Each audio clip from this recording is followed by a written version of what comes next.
What's up, Falcon fans? Anthony Romo here with another edition of our Austintown Fitch player profiles here from Sam's Wedge Inn in Austintown. We always like to give a thank you to Sam's Wedge Inn for helping promote Austintown Fitch football throughout the entirety of the regular season and now into the playoffs. Glad to be joined with monster defensive end Xavier Dahn. Xavier, thanks for joining me. Thank you for having me. So I started off week 11 playoffs. Just how does it feel to finally be in this point of the season? You work all year to get to this point, and we're finally here. It just shows that we put in our work. We've been consistent. We had our ups and downs as a team, but I feel like we're right where we need to be as a team, so we're fine. And it's always special to kind of play at home in the Yes. playoffs. It showed everything you guys have done this season. 9-1 in the regular season. Falcons will be playing Mayfield this Friday night. To be able to get just at least one more home game throughout this season, just how cool of a feeling will that be Friday night? I feel like it's like a big momentum. So we're just ride with it and see where it takes us. So yeah. And what a regular season it was for you personally. You and Brian Robinson have made one of the most dangerous defensive end duos in the area this season. And when we look at this Fitch defense as a whole, so many athletes across the field. When you guys are clicking, just how much fun is it to be on the field with those guys? Like it's like a puzzle. It's like when you got two big guys coming off the edge at high speed. It's just fun to wreck somebody in the backfield and turn up with them. And it's fun to have like people like Cam Smith in the back, Dan Evans, Deshaun Vaughn when he was here, and we got a great linebacker and defensive backcourt like Davion Pitcherson for instance. He's really good back there for us. So I really do appreciate them for being able to allow us to get to the quarterback because without them it wouldn't be like that. So I really do appreciate that. And you guys had a lot of memorable games throughout the season. We go back to week 1 against Foothill from Henderson, Nevada, coming all the way here. You guys arguably had the hottest ticket in the Valley in week 1. A big game against Ursuline earlier on in the season at Stambaugh Stadium. Games like Wadsworth, 4 overtimes. The list can go on of all the memorable moments this season. To you, Yeah. what was your most memorable moment from this season? So like a lot of people know that I used to go to Urson, so it was like a shock for me to be able to play against them. And it was like at first it was like people were like questioning me why, and like my coach, like Coach Parker, and my other coach, they just told me before the game, they was like go out and ball out. So and that's what I did. I wasn't perfect, of course, but like my team and my teammates helped me do what I did, and that was a real special game for me. So being able to beat those guys, but still, I don't want nobody to think that like me and those guys aren't friends. Like we're still good buddies, but like at that moment, it was just me Your versus opponents. my opponent. So yeah, that was one of my most memorable games as of right now.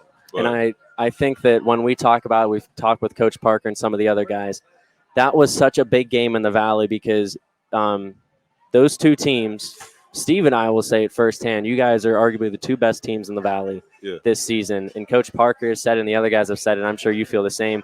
Now that game is in the past, you guys obviously hope that they go as far as they can in the playoffs, and they hope the oh same yeah, for for you. sure. Yeah, I hope Coach Reardon and my guys over there as a whole make it as deep as they went last year, as we went last year, and I hope to do the same this year over here. So And best of luck. I think that you definitely bring a unique aspect to the table this year. Playing on that Ursuline team last year, going all the way to the state championship, you have Yeah. a lot of playoff experience that you can bring to the table hmm here to Austintown.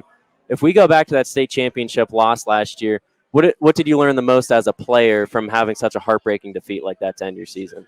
I mean, a lot of stuff. Honestly, a lot of stuff. Like especially in the moment when the clock hit 0-0. I was like, dang, like what could I have done better that game? This the whole season. What could I have said, spoken up to my coaches? Because like maybe if somebody would have said something, maybe things would have been different. But I mean, it hurt for a little bit, and it's like even though I changed it still bothers me because what it could have been. But everything in life happens for a reason. So I feel like it was just like a big chunk of adversity and how like I would attack that off season coming into my junior year was a big part of that. So it has its ups and downs, and I took the good out of it. So it helped me in the weight room. with my mindset, just to lock in and stay focused on what I got to do. And you guys, of course, you personally hope that you can get back to that spot and flip the tide Oh yeah, for this sure. year. Yeah. And we think here at YSN that this Fitch team is more than capable of doing that, considering the schedule that you guys have played this season. And it's never easy from anyone's standpoint to kind of go to a different school. Yeah. And like you did from going to Urson to Fitch this year. Just talk about some of the guys that you bonded with first when you came to Fitch this season. So me coming there, I already knew people there already, but like somebody that I got really close to was I would say Brian Robinson and Cam Smith for sure. Like when I first came, those are the guys I were like really cool with. And then DJ Williams, because like we used to meet me, DJ Williams, Deshaun Vaughn, Dan Evans. We all played AAU together and Colin Foster. So yeah, I mean like we was already tight, and then for them to be able to like bring me in from a different school was like, oh yeah, we got them. So let's treat them like family, and that's what they did, and they do it every day. So I really do appreciate them. And like it's not just them. It's like the team, the staff, everybody there. They treat me like family when I'm there. I really do appreciate that. Well, going back to that had to be quite the AAU squad Yeah. to play up against on the basketball Yeah. court. And like you said, multi-sport athlete. You've played basketball, now you're playing football. Yeah. Playing a sport like basketball in the past, how does a sport like that help you on the football field? The biggest thing I could say is it kept me in shape for sure. Yeah, it definitely kept me in shape.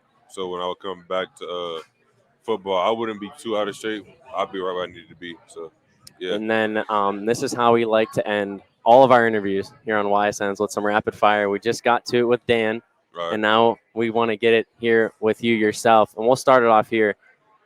Coach TJ Parker sitting over there. What's the first word that comes to mind when you say TJ Parker? Sorry to put you on the spot. That's a good question. I was energetic. Energetic. Yeah. That's definitely a word that we feel here at YSN when we talk to Coach every week. Always brings the energy. Then we see him on the sidelines. He's right behind you guys every step of the way. Yes, sir. Going into this week against Mayfield, what has the team been doing from your standpoint on the defensive line to kind of prepare for the matchup this week? I mean, nothing's really changed. We just gotta come off the ball, shoot our hands, do what we gotta do. I mean, honestly, we're just gonna keep the same mindset from what we've been doing. We're not gonna change it up depending on the team we play, because like we've been winning. So I mean, we haven't been perfect. We far from perfect, but I mean, if we do what we gotta do week by week, we're gonna win. So and like I like to say, I mean, like I'm not worried about state right now. I'm not worried about the next week. I'm worried about Friday. Week by As week. a team, I'm worried about Friday. So it's like we're gonna go into the game with our heads up, chest up, and handle business. Whatever happens, happens. So. And of course, I'd imagine you plan on playing at the next level. Yes, sir. So if we go back to when you first started playing, what part of the game of football made you fall in love with it? I like to hit people. That's fair, and you got to hit people with where you are on the field. A lot of contact, definitely, when you're trying to come off the edge. Yes, sir. And I know you already have at least one offer, Toledo, yes, correct? Sir, yeah. Are there any more right now? No, sir, not as of right now, but hopefully coming in the spring we'll get some more. That's definitely a goal of yours, and we hope to see you, of course, playing on Saturdays in the future. Growing up, was there a dream school that you wanted to play for in college? Oh, yeah, for sure. So my top 3 schools I always wanted to play for was Ohio State, Alabama, or like in Michigan. So I mean, like whatever. I mean, if it happens, it happens. But I mean, like we going take it step by step. So we definitely hope Ohio State, Alabama, Michigan, anyone from the Power 5, you better be looking at this guy right here because still got another year left after this year of growth. But Steve, you can say one of the best defensive ends in the area. No doubt. Thank you. Okay, let's go a little more personal aspect. What's your favorite song to listen to getting pumped up for a game? All right, so favorite artist. All right, my favorite artist is Kendrick Lamar. Okay. But my favorite song to get pumped up to is I would say Finito by Chief Keef. Okay. Yeah. That gets anyone pumped up for the game. A little bit of Chief Keef. He has a lot of. Well, so we got this new song at Fitch, so it's called Pump It Up. So we know that all too well. It's a little older, but yeah, it get us right. So Steve and I, we work at YSU. They play that at every YSU sporting event Yeah. before it starts. Doesn't matter what sport it is. Pump It Up is kind of become the biggest song to pump people up around the nation to get people Yeah. ready for games. Okay. You have a favorite pro team? I'll say way. Okay. Yeah. For sure. Do you have a favorite pro player? So for my favorite basketball player is Shaquille O'Neal. My favorite football player is Trent Williams. Trent Williams. Okay, that's a great one. That's a great one. I was thinking Myles Garrett. This is a comparison for me. Myles Garrett, this guy coming off the edge, absolute freak. I wouldn't want to be in the backfield with him coming full head of steam at me. I got you. Yeah. And then one final question before we head into the end of our interview, and we wish you the best of luck Friday night. How do you want this season to end for this team? Well, I want us to be able to play 6 weeks, go to state championship, win a state championship, but Week by week. like I said, week by week. So we're gonna take it. What's tomorrow? Thursday. Thursday? Friday. Whatever happens after that, we'll go with it. I just don't like to look forward because I feel like if we look forward, we won't be able to accomplish the goal that's right now. So we're gonna take it week by week, and you might see me back here in a week. I hope I do. So we're just gonna take it week by week. So that's it. Yeah. All right. Well, Xavier, thanks for joining us, and good luck this Friday night. Thank you.